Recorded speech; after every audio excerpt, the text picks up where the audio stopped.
ಸ್ನೇಹಿತರೆ, ಚರಿತ್ರೆಯ ಮತ್ತೊಂದು ವಿಡಿಯೋಗೆ ನಿಮಗೆಲ್ಲ ಪ್ರೀತಿಯ ಸ್ವಾಗತ.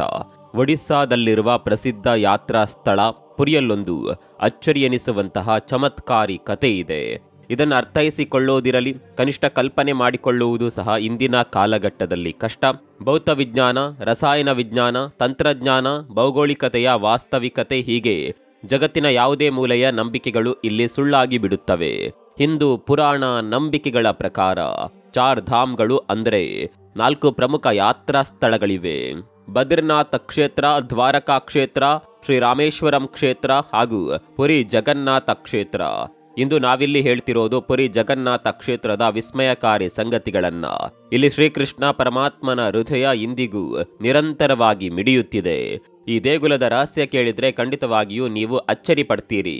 ಪಾಶ್ಚಿಮಾತ್ಯ ಸಂಸ್ಕೃತಿಯನ್ನ ಅನುಸರಿಸುವತ್ತ ನಾವೀಗ ಪ್ರತಿ ನಂಬಿಕೆಯನ್ನ ಪ್ರಶ್ನಿಸುತ್ತೇವೆ. ಪ್ರತಿಯೊಂದರಲ್ಲೂ ಹುಡುಕುತ್ತಾ ಪ್ರಗತಿಪರ ಮುಖವಾಡ ಧರಿಸಿ ಎಲ್ಲರನ್ನ ಸಂಶಯ ದೃಷ್ಟಿಕೋನದಿಂದಲೇ ನೋಡುತ್ತೇವೆ.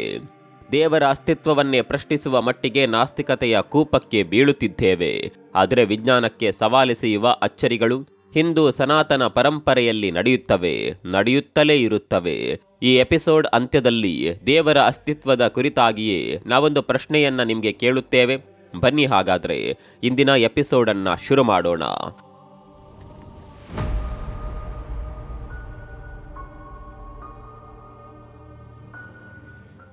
ಸಾಮಾನ್ಯವಾಗಿ ಯಾವುದೇ ದೇಗುಲವಿರಲಿ, ಅಲ್ಲಿ ಮೂರ್ತಿಗಳನ್ನ ಶಿಲೆ ಅಥವಾ ಲೋಹದಲ್ಲಿ ಮಾಡಿರ್ತಾರೆ. ಆದರೆ ಪುರಿ ಜಗನ್ನಾಥನ ವಿಗ್ರಹಗಳನ್ನ ಮಾತ್ರ ಮರದಿಂದ ತಯಾರಿಸುತ್ತಾರೆ. ನಮ್ಮ ಗ್ರಾಮಗಳಲ್ಲಿ ಗ್ರಾಮ ದೇವತೆಯನ್ನ ಮರದಿಂದ ನಿರ್ಮಿಸಿದಂತೆಯೇ ಇಲ್ಲಿಯೂ ಕೂಡ ಭಗವಾನ್ ಜಗನ್ನಾಥ ಮರದಿಂದಲೇ ಮೂಡುತ್ತಾನೆ. ಹೀಗೆ ಮರದ ತುಂಡಿನಲ್ಲಿ ಕೃಷ್ಣನನ್ನ ಕೊರೆಯಲು ಕಾರಣಗಳು ಕೂಡ ಇದೆ. ಕ್ರಿಸ್ತಪೂರ್ವ 3102ರಲ್ಲಿ ಜಾರ ಹೆಸರಿನ ಬೇಟೆಗಾರನೊಬ್ಬ ಪುರಿಯ ಅರಣ್ಯದಲ್ಲಿ ಬೇಟೆಯಾಡುತ್ತಿರುತ್ತಾನೆ. ಈ ವೇಳೆ ಆತ ಬಿಟ್ಟ ಬಾಣ ಆಕಸ್ಮಿಕವಾಗಿ ಕೃಷ್ಣನ ಅಂಗಾಲಿಗೆ ಚುಚ್ಚಿಕೊಳ್ಳುತ್ತೆ. ಇದರಿಂದ ಭಗವಾನ್ ಕೃಷ್ಣನು ಅಲ್ಲಿಯೇ ದೇಹತ್ಯಾಗ ಮಾಡುತ್ತಾನೆ. ಈ ಘಟನೆಯಿಂದ ಪಶ್ಚಾತ್ತಾಪಗೊಂಡ ಬೇಟೆಗಾರ ಜಾರ ಕೃಷ್ಣನ ದೇಹವನ್ನ ವಿಧಿಬದ್ಧವಾಗಿ ಅಂತ್ಯ ಸಂಸ್ಕಾರ ನೆರವೇರಿಸುತ್ತಾನೆ. ಚಿತೆಯಲ್ಲಿ ಕೃಷ್ಣನ ದೇಹ ಉರಿದು ಬೂದಿಯಾಗುತ್ತಿದ್ದರೂ ಎದೆ ಭಾಗದಲ್ಲಿ ಮಾತ್ರ ಅದೇನೋ ಹೊಳಪಿನಂತಹ ವಸ್ತು ಮಿಂಚುತ್ತಿರುತ್ತದೆ. ಎಷ್ಟೇ ದಹಿಸಿದ್ರೂ ಅದು ಸುಡೋದಿಲ್ಲ. ಇದರಿಂದ ಚಕಿತಗೊಂಡ ಜಾರನು ಅದನ್ನ ತೆಗೆದು ನೋಡುತ್ತಾನೆ. ಅದು ಲೋಹದಂತೆ ಹೊಳೆಯುತ್ತಿರುತ್ತದೆ. ಜಾರನು ಕೂಡಲೇ ಅದನ್ನ ತೆಗೆದುಕೊಂಡು ಮಾರಾಟಕ್ಕೆ ಹೊರಡುತ್ತಾನೆ. ಹಲವು ಗಂಟೆಗಳ ಕಾಲ ಸಂತೆಯಲ್ಲಿ ತಿರುಗಾಡಿದ್ರೂ ಯಾರೂ ಕೂಡ ಅದನ್ನ ತೆಗೆದುಕೊಳ್ಳೋದಿರಲಿ, ಕನಿಷ್ಠ ಅದರತ್ತ ತಲೆ ಎತ್ತಿಯೂ ನೋಡೋದಿಲ್ಲ. ಇದರಿಂದ ಬೇಸರಗೊಂಡ ಜಾರನು ಸೀದಾ ನದಿಯ ಕಡೆಗೆ ಬಂದವನೇ ಕಟ್ಟಿಗೆಯ ತುಂಡಿನಲ್ಲಿ ಈ ಹೃದಯದಂತಹ ಹೊಳೆಯುವ ವಸ್ತುವನ್ನ ಇಟ್ಟು ತೇಲಿ ಬಿಡ್ತಾನೆ. ಗುಪ್ತ ಸಾಮ್ರಾಜ್ಯದ ಆಳ್ವಿಕೆಯಲ್ಲಿ ಆವಂತಿಕ ರಾಜ್ಯವನ್ನ ಇಂದ್ರದ್ಯುಮ್ನ ಎಂಬ ರಾಜ ಆಳುತ್ತಿರುತ್ತಾನೆ. ಮಹಾನ್ ವಿಷ್ಣು ಭಕ್ತನಾದ ಇಂದ್ರದ್ಯುಮ್ನನಿಗೆ ಒಂದು ದಿನ ಕನಸಿನಲ್ಲಿ ಭಗವಾನ್ ವಿಷ್ಣು ಪ್ರತ್ಯಕ್ಷನಾಗಿ ನದಿಯ ದಡದಲ್ಲಿ ಮುಳುಗೇಳುವಂತೆಯೂ ಅದರಲ್ಲಿ ಕಟ್ಟಿಗೆಯಂತಹ ವಸ್ತುವಿನ ರೂಪದಲ್ಲಿ ತಾನಿರೋದಾಗಿಯೂ ಹೇಳುತ್ತಾನೆ. ಅದರಂತೆಯೇ ರಾಜ ಇಂದ್ರದ್ಯುಮ್ನನು ಮರುದಿನ ನದಿಯಲ್ಲಿ ಮುಳುಗೇಳುತ್ತಾನೆ. ಅಷ್ಟರಲ್ಲಿ ಆತನಿಗೆ ದೂರದಲ್ಲಿ ಕಟ್ಟಿಗೆಯ ತುಂಡೊಂದು ತೇಲಿ ಬರುತ್ತಿರುವುದು ಕಂಡುಬರುತ್ತದೆ. ಕೂಡಲೇ ಆತನು ಅದನ್ನ ತೆಗೆದುಕೊಂಡು ಅರಮನೆಗೆ ಬರುತ್ತಾನೆ. ಶಾಸ್ತ್ರೋಕ್ತವಾಗಿ ಈ ಮರದ ದಿಮ್ಮೆಯನ್ನ ಪೂಜಿಸಿದ ಬಳಿಕ ಕುಶಲಕರ್ಮಿಗಳನ್ನ ಕರೆಸುತ್ತಾನೆ. ಹೀಗೆ ಬಂದ ಕುಶಲಕರ್ಮಿಗಳ್ಯಾರೂ ಆ ಮರದ ತುಂಡಿನಿಂದ ಮೂರ್ತಿ ಮಾಡಲು ಒಪ್ಪೋದಿಲ್ಲ. ಅಂತಿಮವಾಗಿ ಓರ್ವ ಕುಶಲಕರ್ಮಿ ಇದನ್ನ ತಾನು ಮೂರ್ತಿಯನ್ನಾಗಿಸುವುದಾಗಿ ಹೇಳುತ್ತಾನೆ. ಆದರೆ ಆತ ಇದಕ್ಕಾಗಿ ಒಂದಷ್ಟು ಷರತ್ತುಗಳನ್ನ ಹಾಕ್ತಾನೆ. ಈ ದಿಮ್ಮೆಯಿಂದ ಮೂರ್ತಿ ತಯಾರಿಸಲು 21 ದಿನ ಬೇಕು. ಅಷ್ಟು ದಿನ ತನ್ನ ಕೆಲಸಕ್ಕೆ ಯಾರೂ ಭಂಗ ತರುವಂತಿಲ್ಲ. ತನ್ನ ಮುಚ್ಚಿದ ಕೋಣೆಯನ್ನ ಯಾರೂ ತೆರೆಯುವಂತಿಲ್ಲ. ತಾನು ಹೊರಬಂದ ಬಳಿಕವಷ್ಟೇ ಮೂರ್ತಿಯನ್ನ ನೋಡತಕ್ಕದ್ದು ಅಂತ ಹೇಳ್ತಾನೆ. ರಾಜ ಇಂದ್ರದ್ಯುಮ್ನ ವಿಶ್ವಕರ್ಮ ಹಾಕಿದ ಎಲ್ಲಾ ಷರತ್ತುಗಳನ್ನ ಒಪ್ಪಿಕೊಂಡು ಆತನಿಗೆ ಮೂರ್ತಿಯನ್ನ ರಚಿಸಲು ಕೋಣೆಯನ್ನ ನೀಡ್ತಾನೆ. ಕುಶಲಕರ್ಮಿಯು ಕೋಣೆಯ ಬಾಗಿಲನ್ನ ಭದ್ರಪಡಿಸಿಕೊಂಡು ಕೆಲಸ ಪ್ರಾರಂಭಿಸುತ್ತಾನೆ. ನಿತ್ಯವೂ ಕೆಲಸ ನಡೆಯುತ್ತಿರುತ್ತದೆ. ಆರಂಭದಲ್ಲಿ ಕೆತ್ತನೆ ಕೆಲಸ ಮಾಡುವಾಗ ಅದರಿಂದ ಹೊರಡುವ ಪ್ರತಿ ಶಬ್ದವೂ ಹೊರಗೆ ಕೇಳಿಸುತ್ತಿರುತ್ತದೆ. ಆದರೆ ಇನ್ನೇನು ನಿಗದಿತ ದಿನ ಹತ್ತಿರವಾಗುತ್ತಿದ್ದಂತೆ ಕೋಣೆ ಒಳಗಿಂದ ಯಾವುದೇ ಶಬ್ದ ಹೊರಡೋದಿಲ್ಲ. ರಾಜ ಇಂದ್ರದ್ಯುಮ್ನನ ಪತ್ನಿ ಇದರಿಂದ ಕಳವಳಗೊಳ್ಳುತ್ತಾಳೆ. ಕುಶಲಕರ್ಮಿ ಅನ್ನ ನೀರು ಇಲ್ಲದೆ ಮೃತಪಟ್ಟಿರಬೇಕು. ಹೀಗಾಗಿ ಬಾಗಿಲನ್ನ ತೆರೆಯುವಂತೆ ಒತ್ತಾಯಿಸುತ್ತಾಳೆ. ಇಂದ್ರದ್ಯುಮ್ನ ಏನೇ ಹೇಳಿದ್ರೂ ಅವಳು ಕೇಳೋದಿಲ್ಲ. ಅಂತಿಮವಾಗಿ ರಾಜ ತನ್ನ ಪಟ್ಟದರಸಿಯ ಇಚ್ಛೆಯಂತೆ ಕೊಠಡಿಯ ಬಾಗಿಲು ತೆರೆಸುತ್ತಾನೆ. ಆದರೆ ಬಾಗಿಲು ತೆರೆಯುತ್ತಲೇ ಅಲ್ಲಿ ಯಾವ ಕುಶಲಕರ್ಮಿಯೂ ಇರೋದಿಲ್ಲ. ಕೇವಲ 3 ಮೂರ್ತಿಗಳು ಅರೆ ಸ್ವರೂಪದಲ್ಲಿ ತಯಾರಾಗಿದ್ದು ಕಂಡುಬರುತ್ತದೆ. ಬಲಭದ್ರ, ಜಗನ್ನಾಥ ಹಾಗೂ ಸುಭದ್ರೆಯ ಮೂರ್ತಿಗಳು ಅಲ್ಲಿರುತ್ತವೆ. ಭಗವಾನ್ ಜಗನ್ನಾಥನ ವಕ್ಷಸ್ಥಳದಲ್ಲಿ ಮಿಂಚುವಂತಹ ವಸ್ತು ಮಿನುಗುತ್ತಿರುತ್ತದೆ. ಅದು ಬೇರೇನೂ ಅಲ್ಲ, ಸಾಕ್ಷಾತ್ ಶ್ರೀಕೃಷ್ಣನ ಮಿಡಿಯುವ ಹೃದಯ. ಇದು ನಮ್ಮ ನಿಮ್ಮಂತೆಯೇ ಸಾಮಾನ್ಯ ಮನುಷ್ಯರ ಹೃದಯವಲ್ಲ, ಸಾಕ್ಷಾತ್ ಶ್ರೀಕೃಷ್ಣನ ಹೃದಯ. ಜಗತ್ತಿಗೆ ಸರ್ವಶಕ್ತಿ ನೀಡುವ ಇದು ಕಾಂತೀಯ ಶಕ್ತಿಯನ್ನ ಹೊಂದಿದೆ. ಅಲ್ಲದೆ ಸನಾತನ ತಾಂತ್ರಿಕತೆಯ ಅತ್ಯುನ್ನತ ಉದಾಹರಣೆ ಕೂಡ. ಸ್ನೇಹಿತರೆ, ಲೋಹ ಹಾಗೂ ಸ್ಟೋನ್ಗಳು ಅತ್ಯುತ್ತಮ ಕಾಂತೀಯ ವಾಹಕಗಳು ಅನ್ನೋದು ತಿಳಿದೇ ಇದೆ.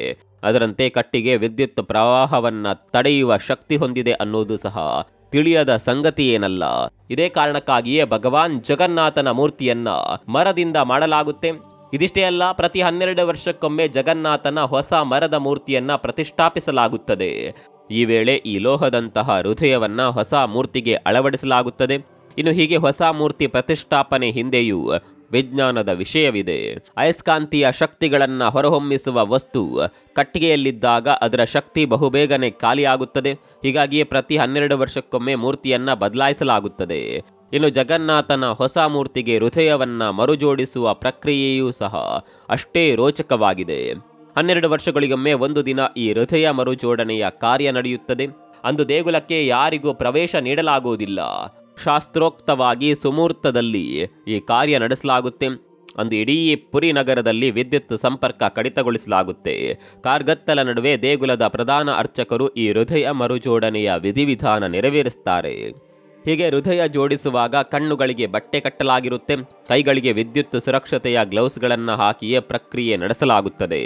ಭಗವಂತನ ಹೃದಯದ ವಿದ್ಯುತ್ ಕಾಂತೀಯ ಶಕ್ತಿಗಳು ಅದೆಷ್ಟು ಪವರ್ಫುಲ್ ಆಗಿರುತ್ತವೆ ಅನ್ನೋದು ಇದರಿಂದ ತಿಳಿಯುತ್ತದೆ. ಮತ್ತೊಂದು ವಿಷಯ ಅಂದರೆ, ಇಲ್ಲಿವರೆಗೆ ಈ ಹೃದಯ ಮರುಜೋಡಣೆಯ ಪ್ರಕ್ರಿಯೆ ನಡೆಸಿರುವ ಅರ್ಚಕರು ಹೇಳುವಂತೆ ಜಗನ್ನಾಥನ ಈ ಬ್ರಹ್ಮ ಪದಾರ್ಥವನ್ನ ಹಿಡಿದಾಗ ಕಿರಿಯದಾದ ಜೀವಂತ ಬಲದಂತೆಯೇ ಇದು ಕೈ ಸ್ಪರ್ಶಕ್ಕೆ ನಿಲುಕುತ್ತದೆ ಅಂತ ಹೇಳಿದ್ದಾರೆ. ಅಲ್ಲದೆ ಈ ಬ್ರಹ್ಮ ಪದಾರ್ಥವನ್ನ ಯಾರು ಕಣ್ಣಿನಿಂದ ನೋಡುವಂತಿಲ್ಲ. ಒಂದು ವೇಳೆ ನೋಡಿದ್ರೆ ಅವರ ಸಾವು ನಿಶ್ಚಿತ ಅನ್ನೋದು ಸ್ಥಳೀಯರ ನಂಬಿಕೆಯಾಗಿದೆ.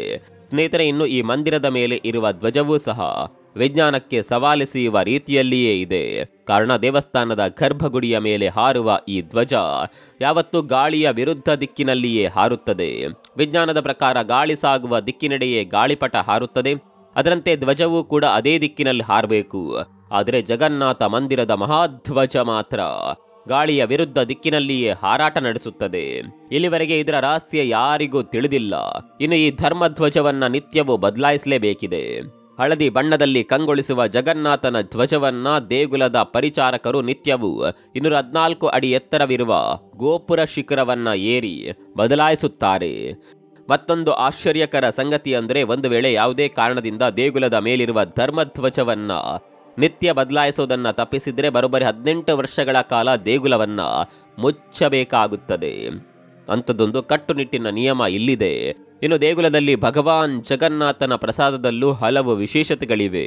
ಸಾಮಾನ್ಯವಾಗಿ ದೇಶದ ಬಹುತೇಕ ದೇವಾಲಯಗಳಲ್ಲಿ ಪ್ರಸಾದದ ವ್ಯವಸ್ಥೆ ಇರುತ್ತೆ. ಅದರಂತೆ ಇಲ್ಲಿಯೂ ಅನ್ನ ಪ್ರಸಾದವನ್ನ ಭಕ್ತರಿಗೆ ಹಂಚಲಾಗುತ್ತೆ. ಜಗನ್ನಾಥ ಹೇಳಿ ಕೇಳಿ ಸಿಹಿಪ್ರಿಯ. ಹೀಗಾಗಿ ಸಿಹಿ ಪದಾರ್ಥಗಳನ್ನ ಶ್ರೀದೇವನಿಗೆ ಸಮರ್ಪಿಸಿ ಭಕ್ತರಿಗೆ ನೀಡಲಾಗುತ್ತದೆ. ಎಷ್ಟೇ ಜನ ಬಂದರೂ ಪ್ರಸಾದದಲ್ಲಿ ಕೊರತೆಯಾಗುವುದಿಲ್ಲ. ಜೊತೆಗೆ ಪ್ರಸಾದ ಎಂದಿಗೂ ವ್ಯರ್ಥವಾಗಿಲ್ಲ. ನಿತ್ಯವೂ ಈ ದಾಸೋಹ ನಡೆಯುತ್ತಲೇ ಇರುತ್ತೆ. ಇನ್ನು ಜಗನ್ನಾಥನ ಪ್ರಸಾದ ತಯಾರಿಕೆಯೂ ಸಹ ಅಷ್ಟೇ ವಿಶೇಷವಾಗಿರುತ್ತೆ. ಇಲ್ಲಿ ಪ್ರಸಾದ ಬೇಯಿಸುವ ಮಣ್ಣಿನ 7 ಪಾತ್ರೆಗಳನ್ನ ಸೌದೆ ಒಲೆ ಮೇಲೆ ಒಂದರ ಮೇಲೊಂದರಂತೆ ಗೋಪುರದ ಮಾದರಿಯಲ್ಲಿ ಇಟ್ಟು ಪ್ರಸಾದ ರೆಡಿ ಮಾಡಲಾಗುತ್ತದೆ. ಸಾಮಾನ್ಯ ಜ್ಞಾನ ವಿಜ್ಞಾನಗಳ ಪ್ರಕಾರ ಕೆಳಗಡೆಯ ಪಾತ್ರೆಯಲ್ಲಿರುವ ಆಹಾರ ಮೊದಲು ಬೆಂದಿರುತ್ತದೆ. ಆದರೆ ಇಲ್ಲಿ ಅದು ಉಲ್ಟಾ. ಅಂದರೆ ಮೇಲುಗಡೆ ಇರುವ ಪಾತ್ರೆಯ ಆಹಾರ ಮೊದಲು ಬೆಂದಿರುತ್ತೆ. ಬಳಿಕ ಮೇಲಿನಿಂದ ಕೆಳಗಿನವರೆಗೆ ಹಂತ ಹಂತವಾಗಿ ಆಹಾರ ಬೆಂದು ರೆಡಿಯಾಗುತ್ತದೆ. ಕೇಳೋದಕ್ಕಿದು ಅಚ್ಚರಿ ಅನಿಸಿದ್ರು ಇದೇ ಸತ್ಯ. ಇದು ನಿಜಕ್ಕೂ ತರ್ಕಕ್ಕೆ ನಿಲುಕದ ಸಂಗತಿ. ಇಲ್ಲಿವರೆಗೂ ಈ ನಿಗೂಢತೆ ಯಾರಿಗೂ ಅರ್ಥವಾಗಿಲ್ಲ. ಭಗವಾನ್ ಜಗನ್ನಾಥ ಮಂದಿರದ ಸುಂದರತೆಯನ್ನ ಪದಗಳಲ್ಲಿ ಹೇಳಲು ಸಾಧ್ಯವಿಲ್ಲ. ಸುಭಕ್ರಾಶದಲ್ಲಿ ಹಾರಾಡುವ ಧ್ವಜದೊಂದಿಗೆ ಗೋಪುರವನ್ನ ನೋಡೋದೇ ಒಂದು ಸೊಗಸು. ಇಷ್ಟು ದೊಡ್ಡದಾಗಿ ಎತ್ತರದಲ್ಲಿರುವ ದೇವಾಲಯವನ್ನ ಅದೇಗ್ ನಿರ್ಮಿಸಿದ್ರು ಅನ್ನೋದೇ ತಿಳಿಯೋದಿಲ್ಲ. ನಿಮಗೆ ಈ ಗೋಪುರದ ವಿಶೇಷತೆ ಬಗ್ಗೆ ಹೇಳಲೇಬೇಕು. ಸುಮಾರು 214 ಅಡಿ ಎತ್ತರವಿರುವ ಜಗನ್ನಾಥ ದೇಗುಲದ ಗರ್ಭಗುಡಿ ಗೋಪುರದ ಛಾಯೆ ಇಲ್ಲಿವರೆಗೂ ಬಿದ್ದಿಲ್ಲ. ಅಂದರೆ ಸೂರ್ಯ ಎಷ್ಟೇ ಪ್ರಖರವಾಗಿ ಕಂಡರೂ ಈ ಗೋಪುರದ ನೆರಳು ಭೂಮಿಯ ಮೇಲೆ ಬೀಳೋದಿಲ್ಲ. ವಿಜ್ಞಾನದ ಕುರಿತಾಗಿ ದೊಡ್ಡದಾಗಿ ಮಾತನಾಡುವ ಯಾರಿಗೂ ಇದರ ತಿರುಳು ಸಹ ಅರ್ಥವಾಗಿಲ್ಲ. ನೀವು ಇದನ್ನ ಕೇಳಿ ಆಶ್ಚರ್ಯದ ಜೊತೆಗೆ ಇದೊಂದು ಪ್ರಕಲ್ಪಿತ ಸುದ್ದಿ ಅಂದರು ಅನ್ನಬಹುದು. ಆದರೆ ಜಗನ್ನಾಥ ಮಂದಿರದ ಮಿಸ್ಟ್ರಿಯನ್ನ ನೀವು ಅಲ್ಲಗಳೆಯಲಾಗುವುದಿಲ್ಲ. ಅಸಲಿಗೆ ಎಂಥದ್ದೇ ಸಮಯದಲ್ಲೂ ಈ ನೆರಳು ಕಾಣಿಸಿಕೊಳ್ಳೋದಿಲ್ಲ. ಇಲ್ಲಿಗೆ ಜಗನ್ನಾಥ ದೇವಾಲಯದ ಅಚ್ಚರಿಗಳು ಮುಗಿಯೋದಿಲ್ಲ. ಈ ದೇಗುಲ ವಿಸ್ಮಯಗಳ ಆಗರ ಅಂದ್ರೂ ತಪ್ಪಲ್ಲ. ಈ ದೇಗುಲದ ಪ್ರತಿ ಭಾಗವೂ ಪ್ರತಿ ಕೋನವೂ ವಿಶಿಷ್ಟವಾದುದನ್ನೇ ಹೇಳುತ್ತದೆ. ಸ್ನೇಹಿತರೆ, ನಿಮಗೆ ಗೊತ್ತಿರಲಿ, ಹಲವು ಕಟ್ಟಡಗಳಲ್ಲಿ ದೊಡ್ಡ ದೊಡ್ಡ ಇಮಾರತು ಸಂರಕ್ಷಿತ ಪ್ರದೇಶಗಳಲ್ಲಿ ನೋ ಫ್ಲೈಯಿಂಗ್ ಝೋನ್ ಅಂತ ಬೋರ್ಡ್ ಹಾಕಿರ್ತಾರೆ. ಡ್ರೋನ್, ವಿಮಾನ, ಕ್ಯಾಪ್ಟರ್ಗಳು ಆ ಕಟ್ಟಡ ಅಥವಾ ಆ ಭಾಗದ ಮೇಲೆ ಹಾರಾಟ ನಡೆಸುವಂತಿಲ್ಲ. ಆದರೆ ಪಕ್ಷಿ ಸಂಕುಲವನ್ನ ಈ ಕಟ್ಟಡಗಳ ಮೇಲೆ ಹಾರಾಟ ನಡೆಸದಂತೆ, ಕುಳಿತುಕೊಳ್ಳದಂತೆ ಹೇಳಲು ಸಾಧ್ಯವೇ? ಅದು ಆಗದ ಮಾತು. ಇಂತಹ ದೊಡ್ಡ ಗೋಪುರ ಕಟ್ಟಡಗಳ ಮೇಲೆ ಹಕ್ಕಿಗಳು ತನ್ನ ಸಂಸಾರವನ್ನೇ ಹೂಡಿರುತ್ತವೆ. ಆದರೆ ಜಗನ್ನಾಥನ ಸನ್ನಿಧಿಯಲ್ಲಿ ಅದ್ಯಾವುದು ನಡೆಯೋದಿಲ್ಲ. ಇದನ್ನ ಕೇಳಿ ನಿಮಗೆ ಖಂಡಿತ ಅಚ್ಚರಿ ಅನಿಸಿರುತ್ತದೆ. ಆದರೆ ಅದುವೇ ಜಗನ್ನಾಥನ ಲೀಲೆ. ಈ ಎತ್ತರದ ಕಳಶ ಗೋಪುರದ ಮೇಲೆ ಯಾವುದೇ ಹಕ್ಕಿ ಕುಳಿತುಕೊಳ್ಳೋದಿರಲಿ, ಕನಿಷ್ಠ ಆ ಭಾಗದಲ್ಲಿ ಹಾರಾಟ ಕೂಡ ನಡೆಸೋದಿಲ್ಲ. ನಿಮಗೆ ಸಂಶಯ ಬಂದರೆ ಖಂಡಿತ ಪುರಿಗೆ ಹೋದಾಗ ಇದನ್ನ ಅವಲೋಕಿಸಿ. ಎಂಥದ್ದೇ ಸಂದರ್ಭದಲ್ಲೂ ದೇವರ ಗುಡಿಯ ಕಳಶ ಗೋಪುರದ ಮೇಲೆ ಯಾವುದೇ ಪಕ್ಷಿ ಕಂಡುಬರೋದಿಲ್ಲ. ಬಹುಶಃ ಹಕ್ಕಿಗಳಿಗೂ ಇದು ಭಗವಂತನ ಆಲಯ ಅನ್ನೋದು ತಿಳಿದಿದೆ. ಸುದರ್ಶನ ಚಕ್ರ, ಬಹುಶಃ ನೀವೆಲ್ಲರೂ ಇದನ್ನ ಕೇಳಿಯೇ ಕೇಳಿರ್ತೀರಿ. ಸಾಕ್ಷಾತ್ ವಿಷ್ಣುವಿನ ಪರಮ ಅಸ್ತ್ರವಿದು. ಅನ್ಯಾಯದ ವಿರುದ್ಧ, ಅಧರ್ಮದ ವಿರುದ್ಧ ಸದಾ ಸಿಡಿದೆದ್ದು ನಿಲ್ಲುತ್ತದೆ. ಇದೇ ಅಸ್ತ್ರವನ್ನ ಇಲ್ಲಿ ಜಗನ್ನಾಥನ ಗುಡಿಯ ಮೇಲೆ ಕಾಣಬಹುದು. ಈ ಸುದರ್ಶನ ಚಕ್ರದ ವಿಶೇಷತೆ ಅಂದ್ರೆ, ನೀವು ಯಾವ ದಿಕ್ಕಿನಲ್ಲಿ ನಿಂತು ನೋಡಿದ್ರೂ, ಯಾವುದೇ ಕೋನದಲ್ಲಿ ನೋಡಿದ್ರೂ ಅದು ನಿಮಗೆ ಅಭಿಮುಖವಾಗಿಯೇ ಕಾಣುತ್ತದೆ. ಜಗನ್ನಾಥನ ಹೆಸರೇ ಸೂಚಿಸುವಂತೆ ಇದು ಇಡೀ ಜಗತ್ತಿನ ಒಡೆಯನ ಸನ್ನಿಧಿ. ಹೀಗಾಗಿ ಇಲ್ಲಿ ನಿತ್ಯ ಲಕ್ಷಾಂತರ ಜನ ತಮ್ಮ ಅನುಪಮ ಭಕ್ತಿಯನ್ನ ಶ್ರದ್ಧೆಯಿಂದ ಸಲ್ಲಿಸ್ತಾರೆ. ಜಗನ್ನಾಥನಿಗೆ ಪ್ರೀತಿಯಿಂದ ಜಯಘೋಷ ಹಾಕುತ್ತಾರೆ. ಶತಶತಮಾನಗಳಿಂದ ಈ ದೇಗುಲದಲ್ಲಿ ಸನಾತನ ಪರಂಪರೆ, ಸಂಸ್ಕೃತಿಯನ್ನ ಚಾಚೂ ತಪ್ಪದೆ ಪಾಲಿಸಿಕೊಂಡು ಬರಲಾಗುತ್ತಿದೆ. ಹಿಂದೂ ಧರ್ಮ ಅತ್ಯಂತ ಉದಾರತೆಯ ಧರ್ಮವಾಗಿದ್ದರೂ ಈ ದೇಗುಲದಲ್ಲಿ ಹಿಂದೂಯೇತರರಿಗೆ ಪ್ರವೇಶವಿಲ್ಲ. ಹಾಗಂತ ಸ್ವಾಮಿಯ ಭಕ್ತಿಯಿಂದ ಯಾರನ್ನ ವಿಮುಖಗೊಳಿಸೋದಿಲ್ಲ. ಅದಕ್ಕಂತಲೇ ದೇಗುಲದ ಪ್ರಾಂಗಣದಿಂದಲೇ ಜಗನ್ನಾಥನ ದರ್ಶನ ಮಾಡಿಸಲಾಗುತ್ತದೆ. ದೇಗುಲದ ಕೆಲವು ಕಟ್ಟುಪಾಡು ಸಂಪ್ರದಾಯಗಳನ್ನ ಪಾಲಿಸುವುದು ಅನಿವಾರ್ಯ. ಹೀಗಾಗಿ ಅದನ್ನ ಇನ್ನೊಬ್ಬರಿಗೆ ನೋಯಿಸದಂತೆ ನೋಡಿಕೊಳ್ಳಲಾಗುತ್ತದೆ. ನಿಮ್ಗೆ ಗೊತ್ತಿರಲಿ, ಈ ಹಿಂದೆ ಖುದ್ದು ಪ್ರಧಾನಿ ಇಂದಿರಾ ಗಾಂಧಿ ಬಂದರೂ ಅವರಿಗೆ ದೇಗುಲದ ಒಳಗೆ ಪ್ರವೇಶವಿರಲಿಲ್ಲ. ಇಂದಿರಾ ಗಾಂಧಿ ಪತಿ ಫಿರೋಜ್ ಗಾಂಧಿ ಪಾರ್ಸಿಯಾದ ಕಾರಣ ಇಂದಿರಾ ಗಾಂಧಿಗೆ ಪ್ರವೇಶ ನಿರಾಕರಿಸಲಾಗಿತ್ತು. ಇದು ಆ ಸಂದರ್ಭದಲ್ಲಿ ದೊಡ್ಡ ಸುದ್ದಿಯಾಗಿತ್ತು. ಇನ್ನು 2005ರಲ್ಲಿ ಥೈಲ್ಯಾಂಡ್ನ ರಾಜ್ಕುಮಾರಿ ಮಹಾಚಕ್ರಿ ಸಿರೊಂದರನ್ ಅವರಿಗೂ ಕೂಡ ದೇಗುಲದಲ್ಲಿ ಪ್ರವೇಶಿಸಲು ಬಿಟ್ಟಿರಲಿಲ್ಲ. ವಿದೇಶಿಗರು ಎನ್ನುವ ಕಾರಣಕ್ಕಾಗಿ ಪ್ರವೇಶ ನಿರಾಕರಿಸಲಾಗಿತ್ತು. ದೇಗುಲದ ಪಾವಿತ್ರ್ಯತೆ ಕಾಪಾಡುವ ಹಿನ್ನೆಲೆಯಲ್ಲಿ ಇಂತಹ ಕ್ರಮಗಳು ಅನಿವಾರ್ಯ ಎನಿಸುತ್ತದೆ. ಇನ್ನು ಸುಮಾರು 12 ಶತಮಾನದಲ್ಲಿ ನಿರ್ಮಾಣಗೊಂಡಿರುವ ಈ ದೇಗುಲಕ್ಕೆ ಇಲ್ಲಿವರೆಗೆ ಕೋಟ್ಯಾಂತರ ರೂಪಾಯಿ ದಾನದ ರೂಪದಲ್ಲಿ ಬಂದಿದೆ.